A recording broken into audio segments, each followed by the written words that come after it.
उसका चैप्टर है डाइजेशन के बारे में, इसके बारे में अपन बात करेंगे। सबसे पहले दिया गया है बकल कैविटी। बकल कैविटी के अंदर बेसिकली फूड की मिक्सिंग होती है। मिक्सिंग होने के बाद में जो बेसिकली टीथ होते हैं, टीथ है वो क्रशिंग का काम करने हैं। सलाइवा के साथ में टंग है वो मिलाने का काम करती है। सलाइवरी एमाइलेज होता है इसके अंदर एक एंजाइम, जिसका काम होता है कार्बोहाइड्रेट का डाइजेशन करना। क्लियर।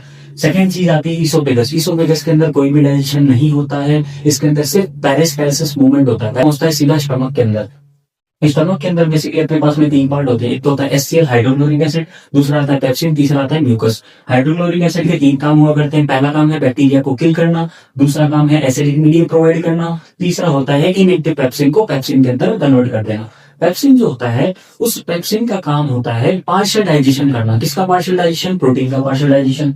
म्यूकस, अब मान लो कि हाइड्रोक्लोरिक एसिड है वो अपने स्टमक के अंदर ज्यादा अमाउंट के अंदर प्रोड्यूस हो गया, तो उसको प्रोटेक्शन भी तो देना ना। तो म्यूकस का काम होता है बेसिकली उसको प्रोटेक्ट करने का। किसको? स्टमक को। फिर स्मॉल इंटेस्टाइन के अंदर 3 तरीके के जूसेस आते हैं। वो तीनों जूसेस कौन से हैं? पहला है बाइल जूस, इंटेस्टाइनल जूस, फिर आता है पैंक्रियाटिक जूस। पैंक्रियाटिक जूसेस में एमाइलेज, लाइपेज और ट्रिप्सिन आते हैं। एमाइलेज है वो कार्बोहाइड्रेट का डाइजेशन करता है, लाइपेज है वो फैट्स का डाइजेशन करता है, ट्रिप्सिन है वो प्रोटीन का डाइजेशन करता है।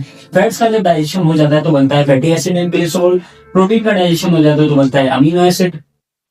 उसके अलावा कार्बोहाइड्रेट का सिंपल ग्लूकोज के अंदर है वो बदल जाता है। बाइल जूस है वो हेल्प करता है डाइजेशन के अंदर। बाइल जूस का काम होता है बेसिकली जो फैट्स होते हैं ना, वो फैट्स डाइजेस्ट नहीं हो पाते हैं, तो बिगर फैट ग्लोब्यूल्स होते हैं, इनको स्मॉलर फैट ग्लोब्यूल्स के अंदर पहले तोड़ा जाता है।